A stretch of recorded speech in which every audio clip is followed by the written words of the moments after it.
Opposite the Pyramid of the Moon on the Avenue of the Dead, we see the Temple of Quetzalcoatl within the Citadel. And this is a much smaller temple than, for example, the Pyramid of the Sun or the Pyramid of the Moon, much more famous temples that we see at Teotihuacan, but nonetheless very important. It's built within the sunken citadel in the 2nd or 3rd century CE. And it's actually dedicated to Quetzalcoatl, the feathered serpent, who is a god of war as well as a god of weather. And Quetzalcoatl will start very early on in Mesoamerica and exist all the way through the Aztec.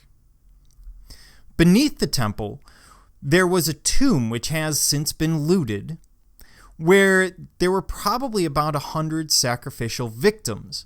Now, the temple, the pyramid that we see, is not actually intended as a tomb.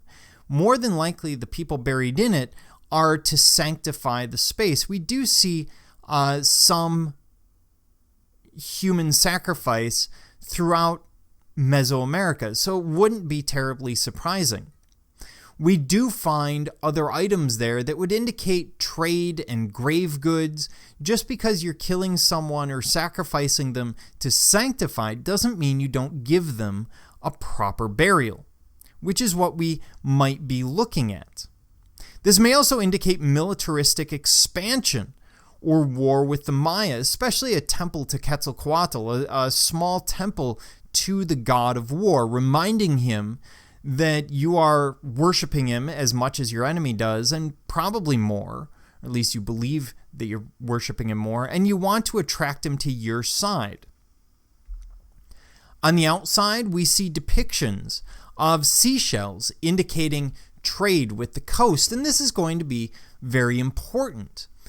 It indicates that we are seeing trade throughout the Mesoamerican world, and in fact, we see trade all the way from the American Southwest down into South America. And so we see these seashells throughout.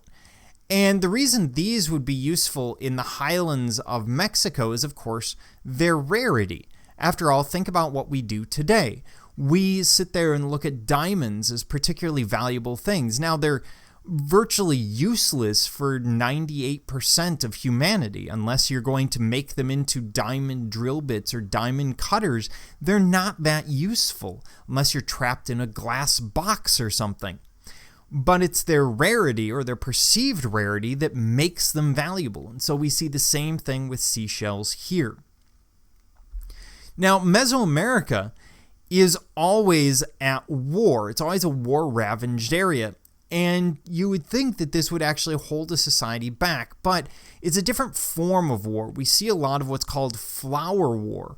This idea where you're going out and you're capturing the enemy. You're not trying to kill them at this point. You're capturing them so that you can bring them back to your city-state and sacrifice them to the gods. After all, why sacrifice your own people if you don't need to? Now, they will, of course, sacrifice some of their own people under certain circumstances, but more often than not, we see these flower wars, which explains some of their weaponry, where they're designed to, for example, cut the calf muscle so that someone can't run away, but you don't want to kill them. You just want them to be handicapped and unable to get away so that you can take them back to your city.